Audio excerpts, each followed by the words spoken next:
Yeah.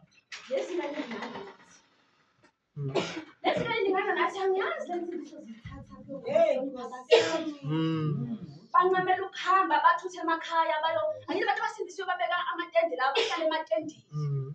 Then umbuzo wami uthi insindiso ithini kanti nokuhlonipha abazali?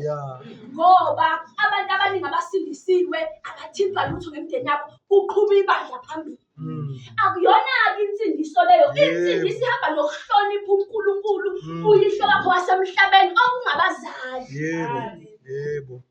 Emabandleni uthola umama bekhothamela amadoda asesontweni kodwa emzini yabo bayabuza ukuthi bazalwe kabusha kanjani.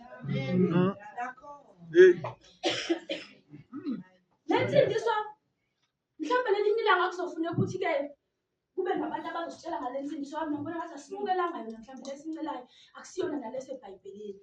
Ngoba iyona indlela abantu abasindiswa benza ngayo iyona ndlela eyenza ukuthi abantu abangasindiswa bangafuni ukusindiswa.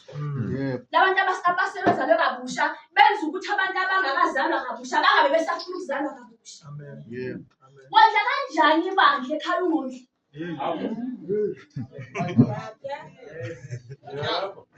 Nokuzalwa kabusha ngibona ngathi into esidide kakhulu ngathi kuyifashion. Yabo leyo amakhosi yekhwama yokuthi haleluya fire praise the Lord yiyo edida abantu ngosindiswa nangokuzalwa kabusha. Lento yokusindiswa ihamba nokukholwa ihamba nenhlonipho. Ayisho ukuthi mase usindiswe phuma ebandleni usuhlale kule minyaka usiyofuna elinye ibandla elisindisiwe. Usindiswa ukhona la. Ungaliyeki ibandla kulo ngoba mhlawumbe uNkulunkulu ukubeke lapho ukuthi uzoba omunye ozofana noMoses ukuze kusindiswe ibandla lonke. Kodwa wena uma ungawathemba amandla uNkulunkulu lakunikeze wona wathi hamba ngawo. Vele ngeke uzulunge ebandleni. Ukusindiswa kuhamba nokukholwa. Uzalwa kabusha kuhamba nokukholwa. Bese siyahlangana lento silekelele. Then umuntu ozalwe kabusha akahlukani neBhayibheli. Umuntu ozalwe kabusha akahlukani nomkhuleko. Ngoba ozalwe kabusha yazi inhlezi ngisho. Sisihlandla bakhona abantu othi mawufika ngaphandle bonelehlele. Kodwa mhlazana zalwa kabusha basuhleka. Bakhona abantu ade bekuthanda kodwa mhlazana wazalwa kabusha bazosuka kuwe. Bese lithi uNkulunkulu vele ngeke kuze kube lula. Ngeze bekuthande. Phela yini lento ekwenza ukuthi usuke kuNkulunkulu ngoba uzonda abantu? Yini lento ekuyekisa ukuzalwa kabusha kwakho? Yini lento ekuyekisa ukukholwa osukubonile wathi uNkulunkulu nakho hamba nakho?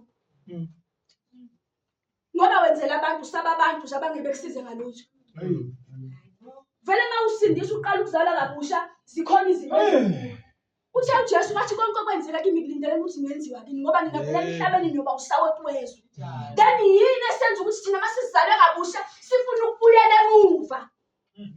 Singamlahla umuntu omdala simbulale sifuna ukubuyela kuye siyojabulisa inyama sijabulisa izwe. Kodwa sizalwe kabusha. Kusindiswa ngeke yabona abantu bengakakumukela ukuzalwa kabusha insindiso ngamaniyeke kakhulu. Nezwa uNkulunkulu kumele liyekwe. Ngoba le uzoyichaza lo. Uzoyichaza lo ngelinye ilanga khona uNkulunkulu umntamlethi ukuthi akazothola izwi bese yaphenduka. Afike wena ushumayela izwi lakho. Afike ebandleni lishumayela ngabantu abayeka ibandla. Afike ebandleni nihleba. Ngoba ukuzalwa kabusha linakho.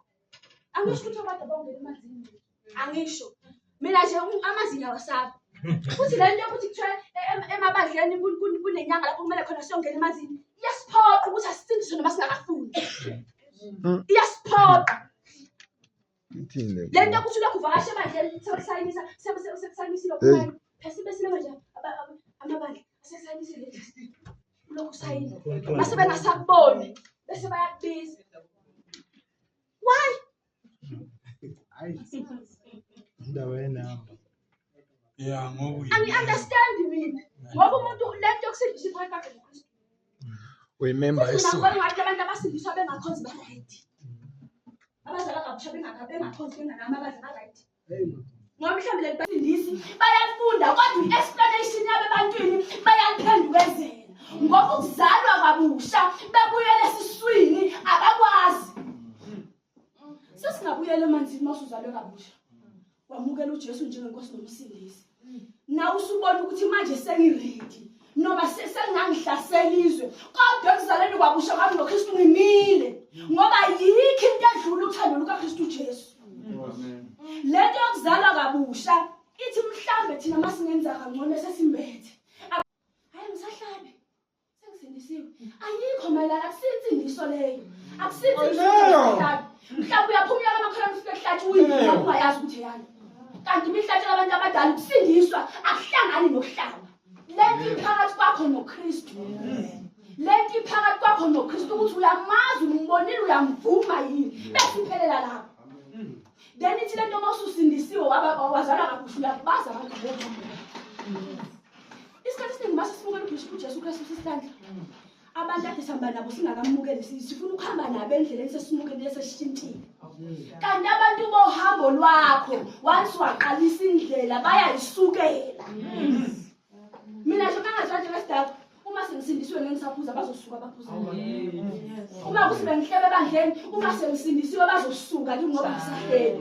Lento ukuzalwa kabusha kubonakala kithi esesivumile sathi uJesu inkosi nomsindisi.